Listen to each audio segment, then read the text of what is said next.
इंसान का सबसे बड़ा होता है उसका जीवन दांव पे लग चुका है। सुसाइड करने तक की बात आ गई थी। लेकिन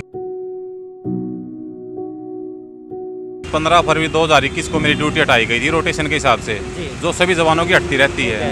लेकिन आज लगभग 6 महीने से ऊपर हो गए, मेरी दोबारा ड्यूटी नहीं लगी है। पैसे लेते हैं, पैसे लेके ड्यूटी लगाते हैं और पैसे ऊपर तक जाते हैं। मैं ये बिल्कुल बाय नेम कहता हूँ। सभी गरीब जवान हैं, ड्यूटी कम मिलती है, इसलिए इनके बहकावे में आ जाते हैं और बहकावे में आके ये जवानों से चंदा इकट्ठा करके, पैसा इकट्ठा करके, रिश्वत इकट्ठी करके इनको अधिकारियों को देते हैं। उन्हीं में से एक जवान है सत्यवान, 1560 बेल्ट नंबर है उसका। तो उसने मेरे को ऑफिस में बुलाया कि तेरी ड्यूटी लगवा दूंगा। उसके साथ मेरी बात हुई थी। जवान ने कहा, सत्यवान ने, कि जनाब ये मेरा भाई जैसा है और इसकी ड्यूटी लगा दो। तो उसने कहा कि भाई ये भाई वाला काम तो नहीं करेगा। उसने इशारा किया 8000 रुपये का। मैंने पैसे नहीं दिए। तो 22 फरवरी के 3 दिन बाद 25 फरवरी को एक लिस्ट बनाई गई 30 जवानों की गुड़गांव के लिए, कि वो लिस्ट सिर्फ दिखाने के लिए थी। व्हाट्सएप ग्रुपों में डाल दी कि जवान भयभीत होंगे गुड़गांव जाने से और पैसे देंगे और यहीं ड्यूटी लगवा लेंगे। और हुआ भी वही। क्या करते हैं, 3 महीने एक जवान ने कर ली, दूसरे का नंबर आते हैं उसके ऊपर काटा मार देते हैं और पहले जवान को 6 महीने दे देते हैं और वो जवान दूसरा 6 महीने घर पे बैठा रहता है। और एक तरफ सरकार बड़े बड़े जुमले करती है, बड़े बड़े वादे करते हैं, और ऐसे ऐसे जवान जब अपनी शिद्दत के साथ ड्यूटी निभाते हैं तो उनको एकदम से जो है ऑर्डर दे दिए जाते हैं घर बैठने के। दाल में काला नहीं है, दाल ही काली हो चुकी है, जड़ चुकी है, इसमें बदबू आने लगी है। मीडिया के सामने आने का मेरा काम नहीं था। एक जवान हूँ मैं, बेल्टधारी हूँ और ऐसा हमारा बोलने का कर्तव्य नहीं बनता, लेकिन मजबूर होके, क्योंकि इंसान का सबसे बड़ा होता है उसका जीवन दांव पे लग चुका है। सुसाइड करने तक की बात आ गई थी। नमस्कार, मैं मोहित कुमार। फिलहाल आप देख रहे हैं HN24। हम फव्वारा चौक पे हैं इस वक्त मौजूद, जहां पर हमारे साथ एक व्यक्ति हैं जिनका नाम वीरेंद्र है, गांव हैबतपुर है। इस बेरोजगारी के अंदर वो भी जो है इस लपेटे में आ गए हैं। पहले रोजगार मिला हुआ था, जी हाँ, पहले रोजगार मिला हुआ था, लेकिन इस वक्त पिछले 6 महीने से बिल्कुल भी जो है इनको सरकार की तरफ से कोई रोज़गार नहीं दिया गया है। ये होमगार्ड थे, 15 फरवरी को इनको होमगार्ड से हटा दिया गया है और इनके साथ जो अन्य होमगार्ड थे उनको जो है दोबारा से पोस्ट भी मिल चुकी है, वो कहीं ना कहीं कार्यरत हैं। लेकिन कहीं ना कहीं मामला भ्रष्टाचार का नज़र आता है कि जिन्होंने पैसे दे दिए, आगे तक पहुंचा दिए बड़े अधिकारियों को, तो उनको फिर से ज्वाइन करवा लिया गया। लेकिन जो पैसे देने से मना कर देता है उसकी इस प्रकार दुर्गति की जाती है कि वो ना घर का रहता है ना घाट का। ये व्यक्ति हमारे साथ मौजूद हैं, इनके पास कुछ कागजात भी हैं, कुछ सबूत भी हैं, सारी बात इनसे जानेंगे। हाँ जी भाई साहब, नमस्कार। जी नमस्कार। क्या मामला हुआ था? 15 फरवरी को आपको हटा दिया गया था, उसके बाद आपने क्या क्या कार्रवाई करी? क्योंकि होमगार्ड की जो जॉब होती है नियमित नहीं कहलाती है, लेकिन उसके बावजूद भी ऐसा सुनने में आता है कि इनको महीने 2 महीने बाद फिर से रख लिया जाता है। तो आपको हटाने के बाद दोबारा क्यों नहीं रखा गया और भ्रष्टाचार का क्या मामला आपके सामने आया था? ऐसा जी, 15 फरवरी 2021 को मेरी ड्यूटी हटाई गई थी रोटेशन के हिसाब से, जो सभी जवानों की हटती रहती है। लेकिन आज लगभग 6 महीने से ऊपर हो गए, मेरी दोबारा ड्यूटी नहीं लगी है। जबकि जो मेरे साथ जवान ड्यूटी से हटे थे उनको 2-3 दिन के बाद ड्यूटी पर रख लिया गया। कुछ जवानों को 15 दिन के बाद रख लिया गया। इसके बारे में मैंने अपने प्लाटून कमांडर, तत्कालीन प्लाटून कमांडर, फिलहाल भी वो प्लाटून कमांडर के पद पे दोबारा आ चुके हैं, बीच में दूसरे अधिकारी आगे थे, उनसे बात की कि श्रीमान जी मेरे को ड्यूटी की ज़रूरत है और घर के हालात बिल्कुल नाजुक है। तो उन्होंने बताया कि भाई 15 फरवरी को आप हटे हो, आपका भी नंबर नहीं आएगा। तो मैंने बताया श्रीमान जी मेरे साथ जो जवान हटे थे, बाकायदा मैंने उनको बेल्ट नंबर भी बताया, उनकी रिकॉर्डिंग है, मैं आपको दे सकता हूँ। और तो सर उनका नंबर आ चुका है, मेरा क्यों नहीं आया? तो उन्होंने बताया ये कोई SHO की सिफारिश आ गई थी, किसी मुंशी की सिफारिश आ गई थी, इस कारण उनको रखना पड़ा। जो आपको ड्यूटी पे रखते हैं, जो आपके इंचार्ज होते हैं होमगार्ड के, क्या उन पे आपको कहीं ना कहीं डाउट लगता है, शक लगता है कि उनकी जो है ऊपर तक पहुंच है, सिर्फ उनके जो मिलने जुलने वाले या जो उनको पैसे दे देते हैं उन्हीं को रख लिया जाता है, और जो उनकी मांगों को पूरा नहीं करता है, कहने का मतलब जो पैसा आगे तक नहीं पहुंचाता है, उनकी ड्यूटी रोक दी जाती है? ऐसा कुछ मामला है? जी बिल्कुल, ये शक नहीं है, बिल्कुल मैंने ये इसको आजमास के देखा। मैंने उनके साथ जो उनके दलाल बने बैठे हैं उनसे डील करी इसके बारे में। 8000 रुपये मैंने उनके अकाउंट में भी डाले हैं, सिर्फ ये देखने के लिए कि ये पैसे लेते हैं कि नहीं लेते हैं। पैसे लेते हैं, पैसे लेके ड्यूटी लगाते हैं और पैसे ऊपर तक जाते हैं। मैं ये बिल्कुल बाय नेम कहता हूँ और मेरी आप ID वगैरह रख सकते हैं। अगर कभी भी किसी चीज़ की ज़रूरत पड़े तो मैं आके वो सबूत दे सकता हूँ। मेरे पास रिकॉर्डिंग पड़ी है, आपके व्हाट्सअप नंबर पे मैं कर दूँगा। और 8,000 रुपये मेरी बात भी हुई। उसके बाद उससे पहले मैंने ड्यूटी के लिए कई बार आग्रह किया, लेकिन मेरे को ड्यूटी नहीं मिली। इसके बाद 22 फरवरी को मैं उनको व्यक्तिगत रूप से भी ऑफिस में मिला। उनका एक जवान है जो उनके चंगुल में फंसा हुआ है, चंगुल में फंसा रखे उन्होंने जवान, क्योंकि सभी गरीब जवान हैं, ड्यूटी कम मिलती है, इसलिए इनके बहकावे में आ जाते हैं।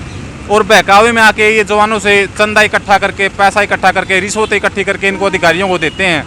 उन्हीं में से एक जवान है सत्यवान, 1560 बेल्ट नंबर है उसका। तो उसने मेरे को ऑफिस में बुलाया कि तेरी ड्यूटी लगवा दूंगा। उसके साथ मेरी बात हुई थी। उसके सामने बजरंग ने कहा, उस जवान ने कहा सत्यवान ने कि जनाब ये मेरा भाई जैसा है और इसकी ड्यूटी लगा दो। तो उसने कहा कि भाई ये भाई वाला काम तो नहीं करेगा। उसने इशारा किया 8,000 रुपये का। अच्छा, डिमांड करी। हाँ, तो मैंने कहा जी आज तक ईमानदारी से ड्यूटी करी है, लेकिन ऐसे गुजारा हो नहीं रहा है, तो ड्यूटी तो लगवानी पड़ेगी। इस तरह से हमारी कुछ बातें हुई, जो रिकॉर्डिंग है मैं आपके पास भेज दूंगा। भाई है ना, समझ लिया रे। ओ भाई का वो तो आओ बाजी फलाना मेरे को तो बात को कितना लगा गया सब कौन सा ला दिए बड़ा ना मेरे को कोई बात नहीं, मान लो ये भाई है, एक आपसे करके आपसे करना मर्जी आपकी से करके नहीं भाई यार काम तो बंद करे ना दे बात तो सुनो। नहीं मैं मेरे बड़े था मेरे अच्छे तो मैं रगड़ बात लगा के तो रगड़ो ही नहीं जल्दी नहीं उससे चक्कर में तो जीवला भुगताना है जाओ वो तो भुगताना है वो नियम हाँ बना लिया भाई काम नहीं करना। उसके चक्कर में तो चीज़ें तो हमने तो पता है, हर एक जवान पता है।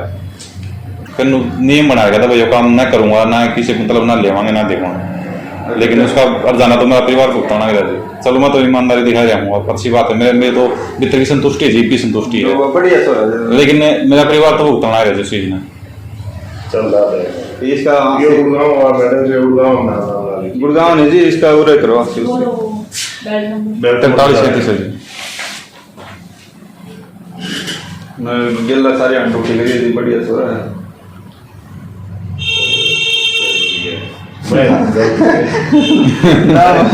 बेटा मैं गलत हूँ ना, आप तो गलत करने तो आप गलत हो जी, आपके टाइम मारवर के गलत मारवर के गलत है। समय के साथ चलना चाहिए इंसान। हाँ देख कोई गरीब आ गया तो उसको ऑब्लाइज भी करे, मान लो उसको किसी से मेरे को डर भी नहीं लगता।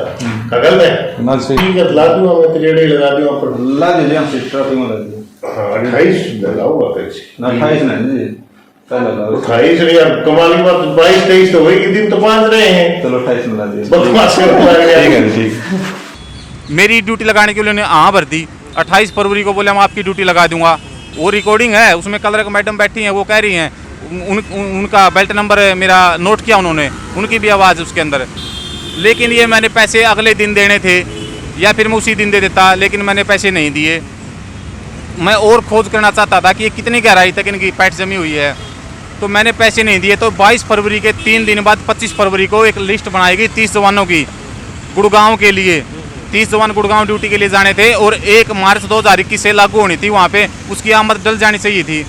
लेकिन वो लिस्ट नहीं गई, क्योंकि वो लिस्ट सिर्फ दिखाने के लिए थी। व्हाट्सएप ग्रुपों में डाल दी कि जवान भयभीत होंगे गुड़गांव जाने से और पैसे देंगे और यहीं ड्यूटी लगवा लेंगे। और हुआ भी वही। वो क्रमांक नंबर और वो उसकी कॉपी मेरे पास पड़ी है। उनमें से 30 जवानों में से एक भी जवान गुड़गांव क्यों नहीं गया। तो इस भ्रष्टाचार के मामले में वीरेंद्र भाई ये बताओ, कौन कौन से अधिकारी, छोटे बड़े या उच्च वर्ग के अधिकारी शामिल हैं जो इस पूरे मामले में जो है रोजगार देने में पीछे आपको छोड़ रहे हैं? किन किन का इनमें नाम जो आया हुआ है आपको लगता है? जो जेल विभाग से आए हुए हैं हवलदार रैंक के अधिकारी हैं बजरंग लाल, 2073 उनका बेल्ट नंबर है। उन पर तो मैं सीधा आरोप बाई नेम लगाता हूं, क्योंकि उनके साथ मेरी ये बातें हुई हैं, उसने पैसे की मांग की है। और जो अन्य बड़े अधिकारी हैं उनका मैं नाम नहीं ले सकता, क्योंकि उन्होंने मेरे से मांग नहीं करी है, तो बिना सबूत मेरा बोलना भी जायज़ नहीं है। लेकिन उनकी मिली भगत है, वो किस प्रकार से मैं दिखाना चाहता हूँ। ये जो मेरे पास कॉपी है, ये एक बात हमारे दर्शकों को ये भी बता दें वीरेंद्र भाई, क्योंकि आप लंबे समय से, आपने बताया 2015-16 से आप होमगार्ड की लाइन में हैं। जो गवर्नमेंट पॉलिसी है, जो डीजी होते हैं, वो क्या जो है इसके लिए आपको नोटिफिकेशन देते हैं कि होमगार्डों की भर्ती हरियाणा में किस प्रकार से की जानी चाहिए, कितने दिन की इनकी ड्यूटी रहनी चाहिए, कब हटाना चाहिए कुछ, क्योंकि आपको 4-5 साल का अनुभव है, तो क्या पॉलिसी रहती है ऊपर से? डीजी के ऑर्डर किस प्रकार से रहते हैं होमगार्डों को लेकर के? ऐसा अजीब बड़े अधिकारी स्पष्ट तौर से ये मैसेज देते रहते हैं, लेटर वगैरह भी भेजते रहते हैं कि इनको रोटेशन के हिसाब से लगाई जाए। और कितने इसकी दिन की रोटेशन चेंज होती है, कितने दिन में चेंज होती है और कितने महीने आप काम करते हैं, जॉब करते हैं? ये ड्यूटी हमारी घटती बढ़ती रहती है। मान लो एक जिले में कभी 100 ड्यूटी आ जाती है, कभी 150। वो सिचुएशन देखी जाती है। मान लो कोई आरक्षण है तो ड्यूटी बढ़ जाती है, ठीक है। उसके हिसाब से ज़्यादा जवानों को रोजगार मिल जाता है। जी। और जब ड्यूटियाँ कम होती है तो कम जवानों को मिलता है। लेकिन होना यही चाहिए कि भाई सभी को बराबर बराबर ड्यूटी मिलनी चाहिए। 3 महीने दूसरा जवान करे तो 3 महीने उसको दूसरे को मिलनी चाहिए। लेकिन ये क्या करते हैं, 3 महीने एक जवान ने कर ली, दूसरे का नंबर आते हैं उसके ऊपर काटा मार देते हैं और पहले जवान को 6 महीने दे देते हैं और वो जवान दूसरा 6 महीने घर पे बैठा रहता अच्छा, है। इसकी एलिजिबिलिटी क्राइटेरिया क्या रहता है भाई? इसमें पुलिस की तरह हाइट वगैरह, पढ़ाई लिखाई सारी चीज़ देखी जाती है, कैसे अप्लाई किया जाता है, जरा ये भी बता दो। ऐसा जी, ये स्वयं सेवक का एक संगठन है। पहले तो इसमें अनपढ़ भी थे, लेकिन अब इसके अंदर +2 पास कर रखा है और 5-7 की वही हाइट होती है। लेकिन अधिकारियों ने ऐसे भी भर्ती कर रखे हैं जो मेरे ख्याल से 5 के मुश्किल से होंगे, लेकिन अब वो देखने को नहीं मिलेंगे, उनका टाइम जा चुका है। लेकिन अब भी कुछ चलता रहता नीचे नीचे। और जो मैं आपको बात बता रहा था कि बड़े अधिकारियों की मिलीभगत मैं उनका नाम तो नहीं ले सकता, लेकिन स्पष्ट रूप से दिखाई दे रही है। जब बजरंग लाल को, ये देखो, ये उनको आदेश दिए जा चुके हैं। राज्य मुख्यालय पत्र क्रमांक मैं आपको दिखा देता हूँ। ये इसमें देखिए 5/8 को इनको रिलीव करके तुरंत प्रभाव से सेंट्रल जेल इनके पैतृक जेल विभाग सेंट्रल जेल 2 में तुरंत प्रभाव से रिपोर्ट करने के आदेश दे दिए जा चुके हैं।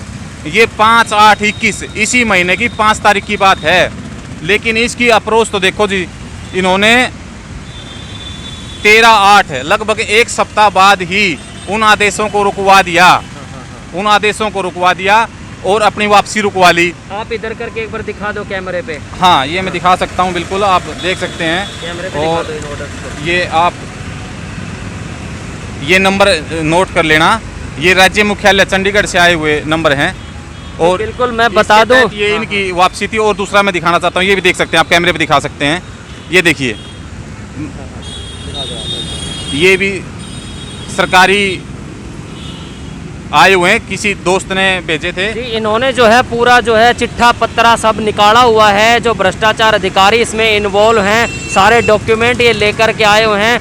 मैं तो एक ही बात कहूँगा कि इस देश के अंदर जहाँ पर बेरोजगारी अपनी चरम सीमा पे, हरियाणा प्रदेश में बेरोजगारी चरम सीमा पे, एक और तो जहाँ पर जो सरकारी अध्यापक हैं पिछले 1.5 साल से तनख्वाह ले रहे हैं सरकार के खजाने से, जबकि वो कहीं ना कहीं घर पे बैठ के ही तनख्वाह लेने का उन पे कहीं ना कहीं इस तरह के आरोप मीडिया में आते हैं। और एक तरफ ये होमगार्ड है जिनको दिहाड़ी के रूप में जो है पेमेंट मिलती है, और इनको भी इनका घर होता है, ये शादीशुदा होते हैं, इनके बालक बच्चे होते हैं। तो एकदम से जब इनका रोज़गार चला जाता है तो आप ये अंदाज़ा लगा सकते हैं घर में किस तरह का माहौल रहता होगा। कहीं ना कहीं चूल्हा जब बंद हो जाता है किसी घर का तो सोच लीजिए कि रोटियां खाने के भी लाले पड़ जाते हैं। और एक तरफ सरकार बड़े बड़े जुमले करती है, बड़े बड़े वादे करते हैं, और ऐसे ऐसे जवान जब अपनी शिद्दत के साथ ड्यूटी निभाते हैं तो उनको एकदम से जो है ऑर्डर दे दिए जाते हैं घर बैठने के। ये और भी कुछ दिखा रहे थे कागज। हाँ जी, ये बता रहा था, आप जो मिलीभगत की बात कर देना, एक तो इनके आदेश रुकवा दिए गए, वो तो रुकवाए जो रुकवाए, आंसी में इन्होंने भ्रष्टाचार किया।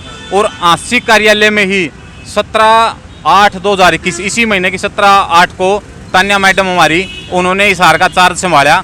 और चार्ज संभालते सबसे पहले जो उनके, वो भी इसमें शायद सम्मिलित हो सकती हैं, तभी तो उन्हें आते हुए पहला काम यही किया है। श्री बजरंग लाल हवलदार को आदेश दिया जाता कि वह गृह रक्षी आंसी कार्यालय का पूर्ण चार्ज संभालेंगे।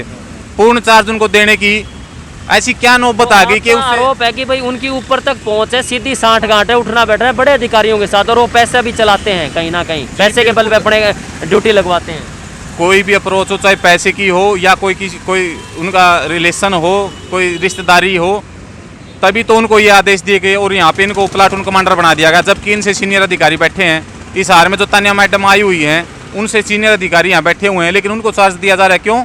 क्योंकि कुछ न कुछ तो गड़बड़ है। दाल में काला नहीं, ये दाल ही काली हो चुकी है, जड़ चुकी है, इसमें बदबू आने लगी है। और बदबू आज ये मीडिया के सामने आने का मेरा काम नहीं था। एक जवान हूँ मैं, बेल्टधारी हूँ, और ऐसा हमारा बोलने का कर्तव्य नहीं बनता, लेकिन मजबूर होके, क्योंकि इंसान का सबसे बड़ा होता है उसका जीवन दाव पे लग चुका है। सुसाइड करने तक की बात आ गई थी, लेकिन किसी ने कानों में कह दिया। ये एक भाई की और थी, उसने, मैंने वहाँ पे बताया था, पीछे एक जी बिल्कुल, अभी अभी पीछे भी मैं जिक्र कर दूं, याद दिला दूं दर्शकों को कि एक नायब तहसीलदार रेवाड़ी के थे जो कि सरकारी कर्मचारी हैं। जब वो बात कच्चे कर्मचारियों की तनख्वाह की उठाते हैं तो उनके ऊपर भी इस कदर प्रेशर ला दिया जाता है कि वो राष्ट्रपति से इच्छा मृत्यु की मांग करते हैं। और ये लोग, ये जवान जब अपनी ड्यूटी निभाते हैं, इनको सडनली हटा दिया जाता है एकदम से। और मैं फिर रिपीट कर देता हूँ, खजाने में कमी नहीं हुआ करती है। जिस देश के अंदर तमाम पूरे भारत देश के अंदर शिक्षक जब घर बैठे इतनी भारी भरकम 70 से 1000 की सैलरी ले लेते हैं तो इनको भी जो है रोजगार का अधिकार है, क्योंकि इस देश में भ्रष्टाचार जड़ तक फैल चुका है और ये जड़ें इतनी गहरी हो चुकी हैं कि इसमें छोटे से लेके ऊपर तक हर जगह भ्रष्टाचार के रूप में पैसा जाता है। अब इन भाई की अगर बात कर लें तो ये इन्होंने जो है कागज़ दिखाए, बड़े बड़े अधिकारियों के साथ सांठ-गांठ की भी बात इन्होंने करी। हाँ जी, ये चौकसी ब्यूरो की जांच क्रमांक दिनांक क्रमांक 404 दिनांक 29/9/11 को, जो कि अतिरिक्त मुख्य सचिव हरियाणा सरकार गृह विभाग के पत्र क्रमांक 34/14/2020 1HG 3 दिनांक 17/11/20 के साथ प्राप्त हुई के आधार पर Shri Bajrang Lal water belt number 2073 को प्रतिनियुक्त पर कार्यरत के विरुद्ध नियम 7 के तहत आरोप पत्र जारी करने का प्रारूप आपको भेजा जाता है। ये महान आदेशक गृहरक्षी निदेशक नागरिक सुरक्षा हरियाणा ने भेजा है, महानिदेशक कारागार हरियाणा पंचकूला को, और इनको नियम 7 मिला हुआ है। ठीक है, आपने कागज़ काफ़ी ऑथेंटिक कागज़ आप लिए हुए हैं। क्या मांग आप अब करना चाहते हैं प्रशासन से या अधिकारियों से जो देख रहे हैं आपकी वीडियो? अंत में क्या कहना चाहेंगे अब आप? मैं तो जिस अंत में यही कहना चाहता हूँ कि इस भ्रष्टाचार को ख़त्म किया जाए और ये जो मिली भगत चली हुई है इसको दबाने की बजाय इसका समाधान किया जाए। दबाते दबाते बहुत साल हो गए। अभी पीछे विजिलेंस जांच भी हुई थी और ये देख ली, अतिरिक्त गृह सचिव ने टिप्पणी भी कर रखी है, जो जेल विभाग से और पुलिस विभाग से होमगार्ड में आए हुए हैं, उन्होंने अत्यधिक भ्रष्टाचार फैलाया। मैं ये नहीं कहता कि पुलिस में सभी बेईमान हैं, ईमानदार हैं और ज़्यादा संख्या ईमानदारों की है, लेकिन उन ईमानदारों को दबा दिया गया। वो अपनी आवाज़ नहीं उठा सकते, बोल नहीं सकते। ये जो भ्रष्ट अधिकारी हैं थोड़े हैं, लेकिन ज़्यादा संख्या वालों के ऊपर भी हैवी हैं। जी बिल्कुल, मैं तो अब अंत में यही कहूँगा और एंड करेंगे इस वीडियो का कि हमारे देश के माननीय प्रधानमंत्री जब आए थे, कुर्सी संभाली थी, तो उन्होंने एक बात कही थी कि ना खाऊंगा ना खाने दूंगा। लेकिन मैं माननीय प्रधानमंत्री जी से, क्योंकि केंद्र में है, बड़े पद पर हैं, प्रधानमंत्री हैं, केंद्र में बीजेपी, हरियाणा में बीजेपी है, तो क्यों नहीं आप नकेल कसते हैं भ्रष्टाचार पे? क्यों अधिकारियों को खाने दे रहे हैं? कहीं ना कहीं बात आप तक जरूर पहुंचती है, लेकिन लगाम लगाने के लिए भी लगाम कसनी जरूरी है। बहुत बहुत धन्यवाद। आप देख रहे थे HN24 से खास रिपोर्ट। मैं लेता हूं आपसे इजाज़त। धन्यवाद।